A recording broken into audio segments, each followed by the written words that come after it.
Pembukuan keuangan atau akuntansi mungkin terdengar sangat menakutkan bagi Anda yang tidak terbiasa atau tidak menyukai hitung-hitungan angka dengan berbagai aturan dan rumusnya. Mungkin ini adalah sisi bisnis yang cukup membosankan bagi sebagian dari Anda yang lebih suka menjalankan bisnis dengan intuisi dan perhitungan sederhana. Namun ketika bisnis Anda semakin berkembang atau ingin lebih mengembangkan bisnis Anda atau scale up, maka pembukuan keuangan atau akuntansi menjadi hal yang mutlak untuk dijalankan. Anda bisa saja tidak peduli dan mengabaikan isi tulisan ini, atau Anda peduli tapi lebih suka memberikan tugas tersebut kepada orang lain. Jika Anda melakukan hal tersebut, maka berarti Anda memberikan kontrol usaha Anda kepada orang lain. Dan ini bisa berarti Anda mempertaruhkan kesuksesan Anda saat ini. Oleh karena itu, melalui tulisan ini, kami akan memberikan hal-hal yang mudah perihal pembukuan dan akuntansi keuangan bisnis toko online Anda. Kami menjanjikan bahwa menjalankan pembukuan keuangan tidak sesulit dan semenakutkan yang mungkin Anda bayangkan. Jika suatu saat nanti Anda berniat mendelegasikan semua itu kepada akuntan, maka paling tidak Anda memiliki dasar untuk kontrol dan menjaga agar asisten Anda tersebut bekerja dalam koridor yang Anda inginkan, tidak menyimpang, apalagi mencoba untuk mengelabui Anda. Berikut ini adalah 10 prinsip dasar dalam mengelola pembukuan keuangan atau akuntansi dalam bisnis toko online Anda. Dengan prinsip-prinsip dasar ini, maka Anda akan lebih memahami kondisi keuangan Anda dan memikirkan valuasi bisnis online Anda secara lebih jelas sebagai dasar dalam pengambilan setiap keputusan atas langkah yang Anda pilih untuk lakukan. Percayalah, Anda tidak perlu menjadi seorang ahli akuntansi atau menghabiskan waktu lama di bangku kuliah hanya untuk mengelola bisnis online shop Anda secara benar sesuai dengan ilmu akuntansi. Pertama, gunakan software akuntansi yang kredibel. Jangan memaksakan untuk melakukan pencatatan transaksi menggunakan Excel dan kalkulator. Jika Anda sudah mencoba menjalankan cara ini, pasti Anda paham. Karena Excel dan kalkulator sama sekali tidak membeli nilai pakar seorang akuntan untuk membantu pekerjaan Anda yang satu ini. Seberapa sering Anda melakukan kesalahan dan harus melakukan koreksi yang alurnya harus Anda atur sendiri, hampir saja Anda perlu mengerjakan semua 2 kali atau bahkan mulai dari awal. Sekali lagi, hemat waktu Anda. Lebih baik Anda memikirkan untuk mengembangkan bisnis daripada menghabiskan waktu yang sebenarnya bersifat clerical. Hindari juga menggunakan software yang hanya membantu Anda untuk membuat invoice atau nota penjualan saja. Laporan pun hanya sebatas rekap saja. Hindari hal tersebut. Anda memerlukan software yang bisa mengerjakan semuanya untuk Anda, sampai dengan laporan keuangan akhir dan laporan buku bantu untuk keperluan audit misalnya, seperti yang ada pada Armadillo Accounting. Kedua, pantau arus kas Anda. Cash flow control adalah hal pertama yang harus Anda perhitungkan saat mengambil keputusan. Jika memungkinkan untuk memisahkan rekening bank untuk setiap bisnis yang Anda lakukan, maka itu sebaiknya yang Anda pilih untuk lakukan. Anda perlu tahu jika bisnis Anda itu memang menghasilkan uang, dan cara termudah adalah dengan melihat mutasi masuk pada rekening yang merepresentasikan bisnis Anda. Secara kasar, jika mutasi masuk lebih besar daripada mutasi keluar dalam rekening tersebut, maka sangat dimungkinkan bisnis Anda dalam kondisi baik-baik saja kan? Namun, Anda juga harus memperhatikan kapan terjadinya mutasi dalam rekening tersebut. Apakah ada penangguhan pembayaran, baik oleh pelanggan Anda maupun oleh Anda sendiri kepada supplier misalnya. Kapan jatuh temponya pembayaran atau penagihan harus dilakukan. Hal ini disediakan di software Armadillo Accounting sebagai modul reminder hutang atau account payable dan reminder piutang atau account receivable. Sehingga Anda bisa tahu dengan mudah berapa kewajiban membayar Anda dalam minggu ini dan berapa besar pendapatan yang Anda terima dalam minggu ini. Ada beberapa tips tambahan untuk mengelola cash flow dalam bisnis Anda. Pertama, jangan membayar apapun lebih awal dari seharusnya. Jika Anda memiliki jatuh tempo sampai dengan 30 hari, maka bayarlah dalam 30 hari.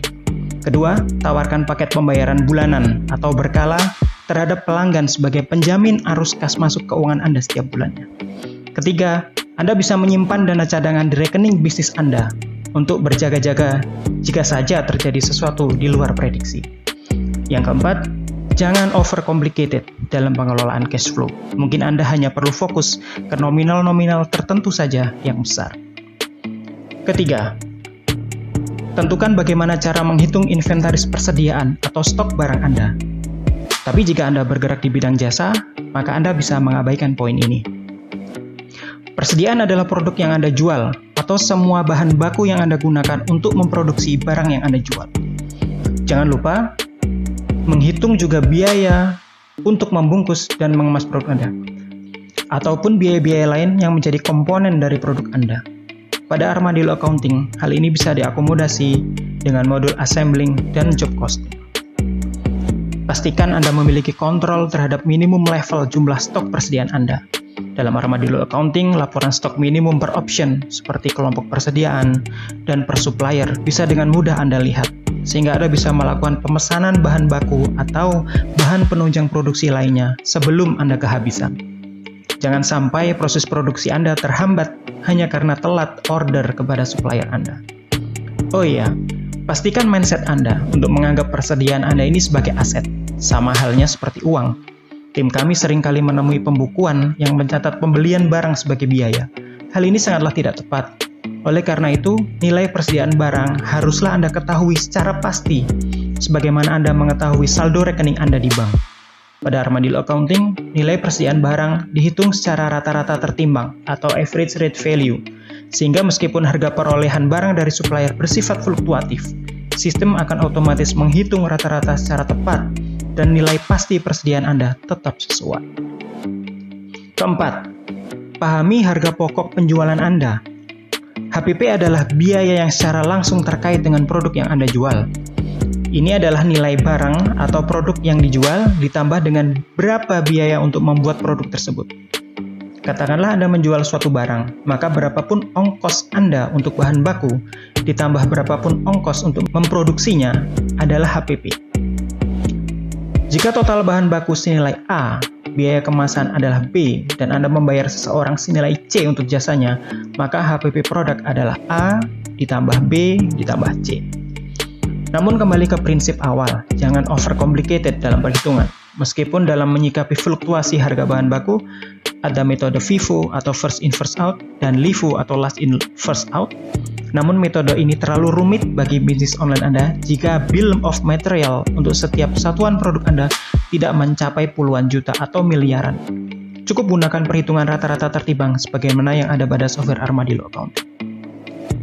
Kemudian untuk jasa tenaga kerja juga sama. Jika Anda membayar mereka untuk setiap barang yang diproduksi, maka Anda bisa memasukkannya sebagai komponen HPP.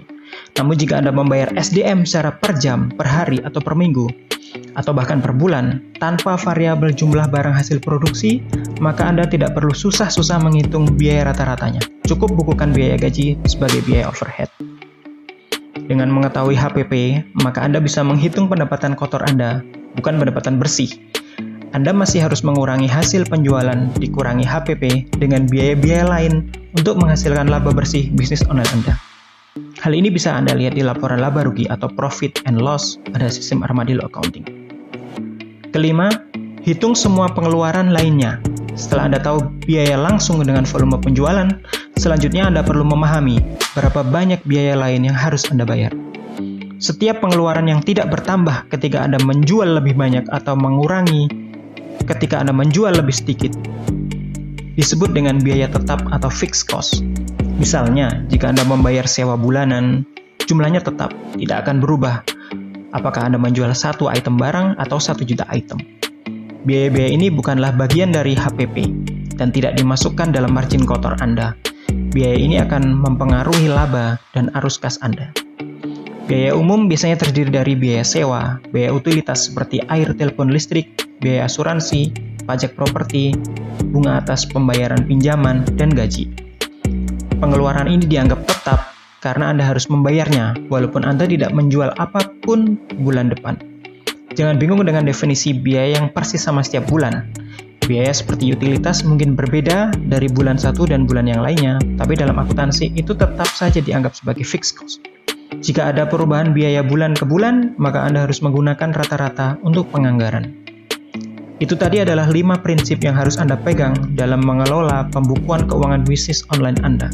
Setelah Anda bisa menjalankannya, maka pada postingan berikutnya kami akan berikan 5 prinsip lagi.